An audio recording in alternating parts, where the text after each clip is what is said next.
بسم الله الرحمن الرحيم اقرأ باسم ربك الذي خلق خلق الإنسان من علق اقرأ وربك الأكرم الذي علم بالقلم علم الإنسان ما لم يعلم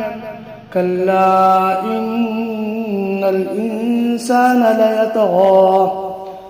أن رآه استغنى إن إلى ربك الرجعى أرأيت الذي ينهى عبدا إذا صلى أرأيت إن كان على الهدى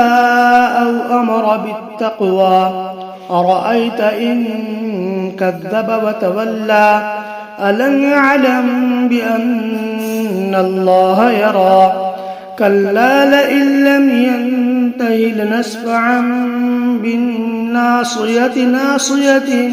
كاذبة خاطئة فليدع ناديه سندع الزبانية كلا لا تطعه واسجد واقترب